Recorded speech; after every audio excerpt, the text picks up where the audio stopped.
the Bant deck has not only Restoration Angel, but also Advent of the Worm. You can play, like, you can turn the corner so quickly with this deck to go from the sort of control to the aggro, you know, where you're staving off the early turn aggression and developing your board, and then boom, they're like under a 3-turn clock, you know. So we're going to see an Augur Bolus here from James. He's going to start the show this way. We see a Rewind, a Hallowed Fountain, and a Temple Garden. So Rewind's going to go to the grip. He does have, how many copies? 2 copies of that card in his deck that Gerry needs to be wary of. I'm sure Gerry's going to pick up pretty quickly on what he's up against. Bat Flash, a deck that I know you've written about. Yes. Matt Costa played in Somerset and kind of put that deck on the map. He also wrote an article about it. We haven't seen it have a lot of success yet, but I think it's kind of undeniable that at some point we're going to see a deck that's like this, depending on what the build looks like, going to see some success at some point. Yeah, Rewind is a card that really picked up a lot of steam with the Advent of the Worm. It's the perfect follow-up threat. You know, the old Flash decks used to play a couple, but, you know, all you could follow it up with was an Angel, which you don't even necessarily want to cast on turn 4, but Advent just slamming a Worm is pretty awesome. So we're going to see a Thought Scour here from James. You saw Gerry take a Searing Spear to take care of that Augur Bolus. Does not want any Restoration Angel shenanigans, have to worry about any of that stuff. So Thought Scour is going to target Gerry instead of James. He's going to turn over a Supreme Verdict and a Hallowed Fountain here. James is going to play his 4th land, which is the critical land in this deck because he can represent basically everything. Yeah. All the counter magic, all the card draw, the Advent, the Restoration Angel, you know, 4 is a scary, scary number from the Bant Flash deck. And we're just going to see a pretty innocent play. He's going to cycle Azorius Charm. He draws a Selesnya Charm off of that. The thing James is really trying to do right now is build a little bit of velocity, make sure he hits all his land drops, and he plays a Ghost Quarter for the turn. Fancy. Not really used to seeing that land in these 3-colored decks at this point, but, you know, it does take care of some non-basics. Takes care of your Moorland Haunts of the world, some other things that really, you know, aren't that popular yet, but it's nice to have that utility if you can afford it. Yeah, and the Bant Flash deck actually has a bunch of bounce, usually unsummons and Simic Charms. Looks like just Simic Charm here. So you can actually, like, use your Ghost Quarter to get rid of Cavern. Like, you cavern out a creature, you bounce it, kill the Cavern with Ghost Quarter, and then you can counter the creature on the recast. But Selesnya Charm, making it a night, going beat down, not exactly going to work against the, you know, all removal control deck, but you have to sort of start exchanging resources at some point so that you can get to the point where you're at the Revelation versus Revelation end game. And that really favors the player who's making more land drops, which at this point is James Garner.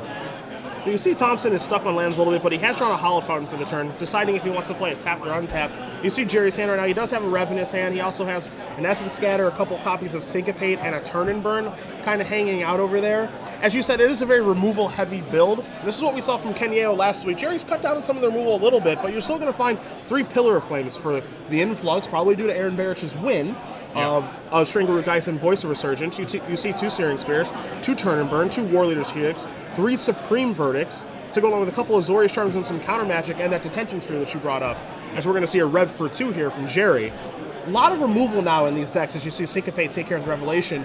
Do you like the removal-heavy approach moving forward? I do. I think that, you know, there's so many aggressive decks and sort of creature-based decks right now that having more removal is important. Like you said, Pillar against Voice and Stringaroo Geist is really, really important.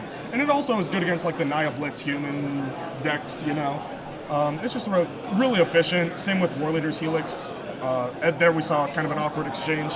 James wanted to end step a Snapcaster, but he had already let Gerry discard the Pillar, so we were done with Gerry's turn.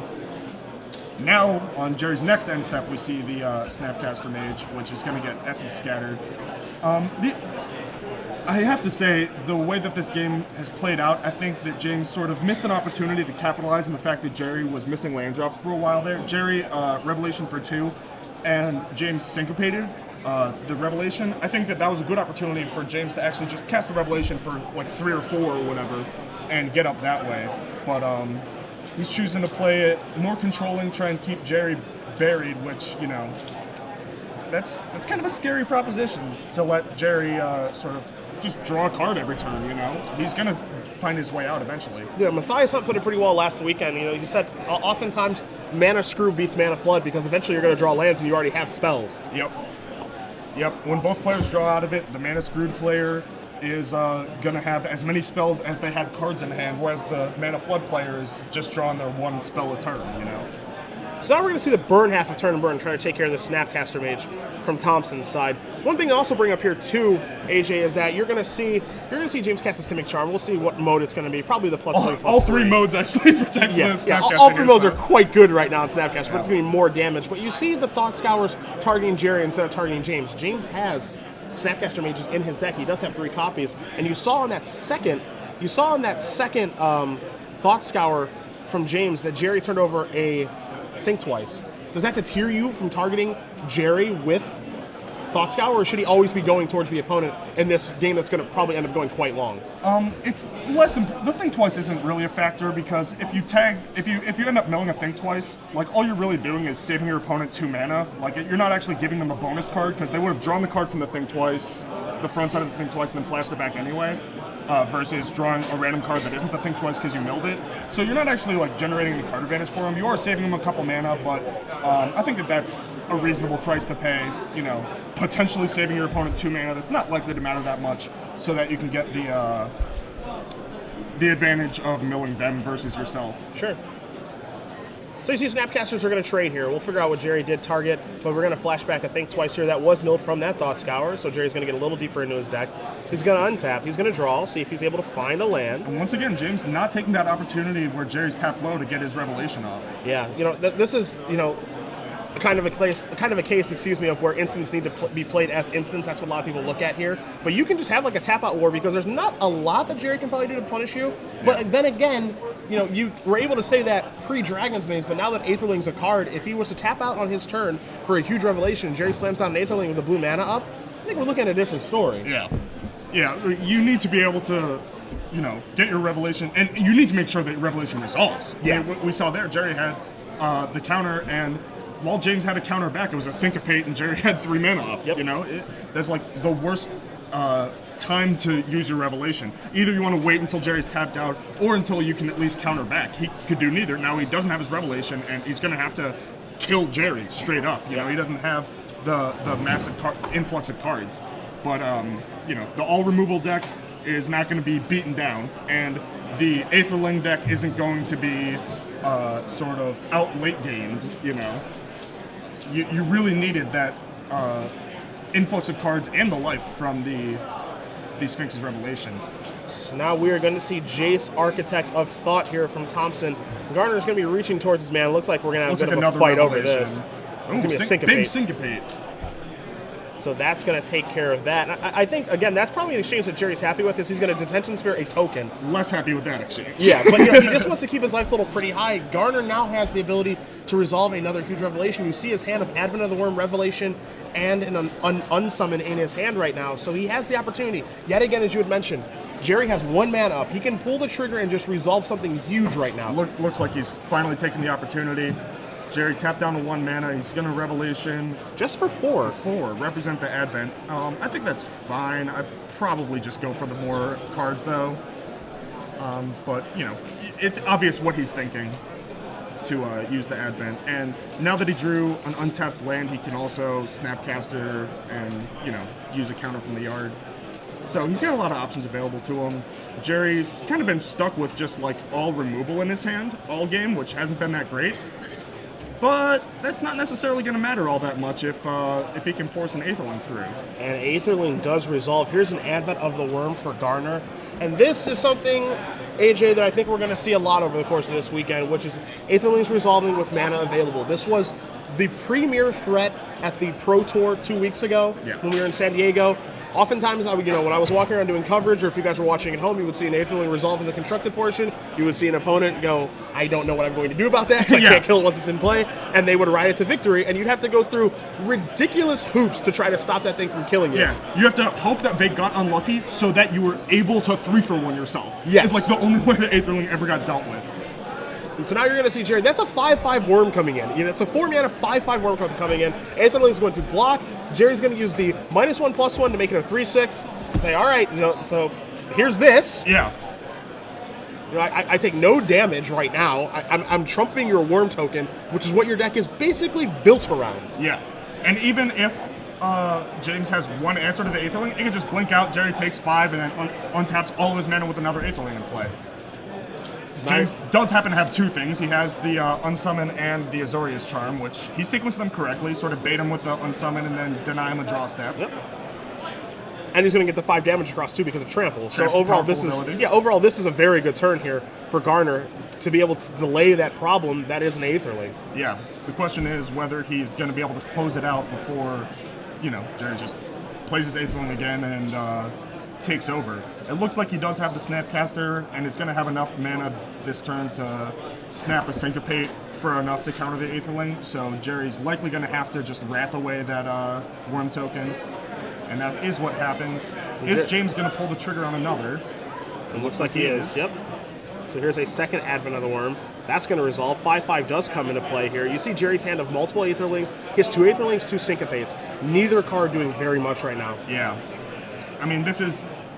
What we're seeing is, aggressive line. Just trying to finish Gerry off right now, and it works. He's gonna Snapcaster that Simic Charm, give his Worm +3/+3, and dare Gerry to have either a Bounce Spell or an Azorius Charm, something like that. He doesn't have it, so Garner is going to be up a game here with Bat Flash against Blue-White-Red Control, in which Gerry basically had some trouble turning the corner there, and you saw, even though the Revelations there for Garner were only for 4, where they could have been for a lot more, it ends up working out and it puts him up a game. Yeah, I mean, that's all that happened was the Revelation, the second or third Revelation that James cast finally resolved, and that was enough to carry him home, even against an Aetherling.